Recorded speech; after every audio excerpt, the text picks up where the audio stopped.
dowladda Itoobiya ayaa markii ugu horeysay waxay ka hadashay heshiiskii u dhaxeeyay shirkadda DP World iyo maamulka Somaliland ee ay ku heshiiyeen dekedda Berbera.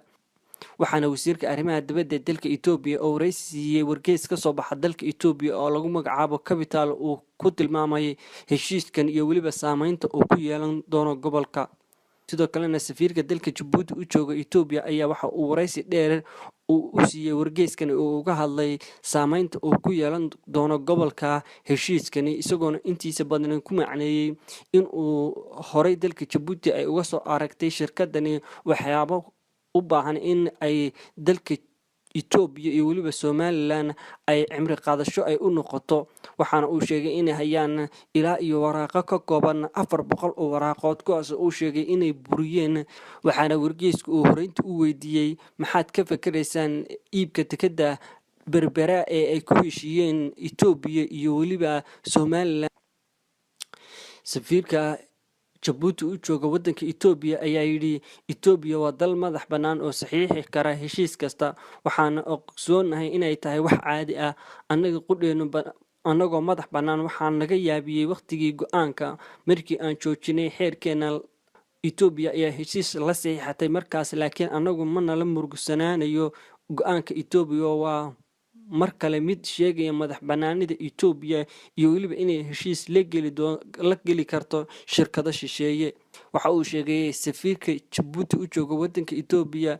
xasan Itoobiya oo ah lamanaha iyaga ugu weyn in ay tahay dalka Itoobiya mana aaminsanin in saameyn weyn uu ku yeelan karo heshiiskani gobolka laakiin waxay ku xiran tahay hadba sida ay u wada xaajoodaan heshiiska saddex geesoodka ah cidda gashay. sida daradeedna istaraatiijiyad gobol ayaan leenahay kumana niyad jabayno heshiiskani saddex geesoodka ah ayuu yiri safiirka dalka Djibouti u jooga wadanka Itoobiya. dhanka kalena waxaa maqaal dheer oo uu qoray wargeys ka soo baxa dalka Itoobiya oo lagu magacaabo Addis Ababa Farneejo uu ku tilmaamay inuu ahaa heshiiskii ay wada galeen Itoobiya DP World iyo weliba Somaliland mid dhaawici doona sida uu tilmaamay heshiis hore ay u wada galeen dowladda Soomaaliya iyo weliba dowladda Itoobiya isagoona soo qaatay sawirada ra'iisul wasaarihii hore ee dalka Itoobiya ee iska casilay Haile Mariam Desalegn iyo weliba madaxweynaha Soomaaliya Maxamed Cabdullaahi Farmaajo. markii Djibouti ay ceelinaysay shirkadda DP World ayaa waxaa la sheegay in uu joogay dalka Djibouti wasiirka arrimaha dibadda dalka Itoobiya oo booqanayay.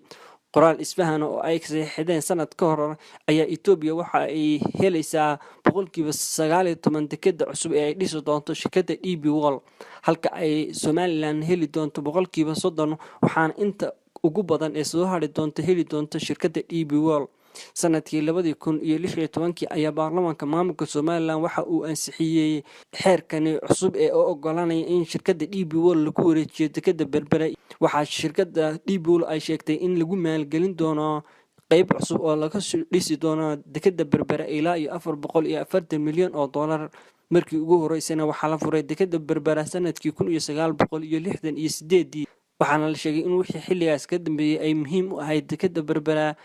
Itoobiya iyadoo la sheegay in caawimaadda ugu ballaaran ee ay qaramada midoobay u gudbiso Itoobiya ay uga soo degi jirtay Berbera iyo sidoo kale wax soo saaro ka soo degi jiray dekedda Berbera oo ahaa dhanka ganacsiga kaasi oo ka geli jiray xuduudda Wajaale. wasiirka arrimaha dibadda dalka Itoobiya ayaa waxa wargeyska Addis Ababa uu weydiiyay sababta kaliftay in xilligan Itoobiya ay la gasho heshiiska dekedda Berbera DP World iyo Somaliland. waxaan uu ku tilmaamay in danaynta ugu weyn ee laga leeyahay ay tahay DP World oo danaynaysa in heshiis la gasho ay ku horumarinayso dekedda Berbera Itoobiya. waxaan uu ku tilmaamay danaynta ugu weyn ee ay ka lahayd shirkadda DP World in ay ahayd iyadoo ku xisaabtamaysa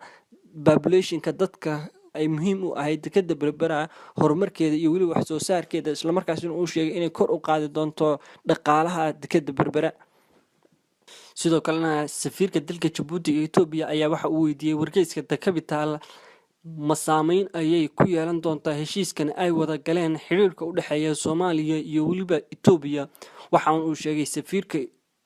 Jabuuti u jooga dalka Itoobiya in uusan qiyaasi karaynin xilligan xiriirkoodu sida uu yahay, laakiin waxa uu sheegay in Itoobiya ay ka wada hadleen oo kaliya qadiyadan inaysan noqon mid saameyn ku yeelan doonta gobolka. Waxa uu sheegay oo uu yidhi Jabuuti iyo Itoobiya way is yaqaanaan muddo dheer,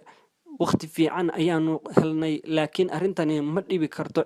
cilaaqaadka badan sababtoo ah ma ahan arrin kaliya oo xiriir u dhexeeya labada dal ku kooban, waxaana ka wada shaqaynaynaa arrimo badan oo ku saabsan xiriirka gobolka, laakiin hal magac iyo hal heshiis ma aha mid wax u dhameeya qadiyadda gobolka. Itoobiya waa dal madax bannaan oo saxiixi kara heshiis kasta oo ay u aragto in horumarkeeda uu ka shaqayn doono. Iyadoo taas raacaysa, haddana Itoobiya waxaanu aaminsanahay inay tixgelin doonto madax bannaanida Soomaaliya, ayuu yidhi safiirka dalka Jabuuti u jooga dalka Itoobiya oo wareysi siinayay wargeyska The Capital ee ka soo baxa dalka Itoobiya. Dhanka kalena, wargeyska Addis Furniture ayaa waxa uu ku tilmaamay heshiiskii Itoobiya ay la gashay Somaliland iyo weliba DP World iyo diidmadii baarlamaanka Soomaaliya ay diideen inuu yahay heshiis dhex galay dhagax iyo meel adag inuu yahay waxa ugu muhiimsan ee go'aamada ka soo baxay baarlamaanka Soomaaliya waxa uu yahay inuu saxiixo madaxweynaha Soomaaliya Maxamed Cabdullaahi Farmaajo, laakiin go'aanka xigi doona haddii uu saxiixo madaxweynaha Soomaaliya ayaa la sugayaa waxa uu noqon doono.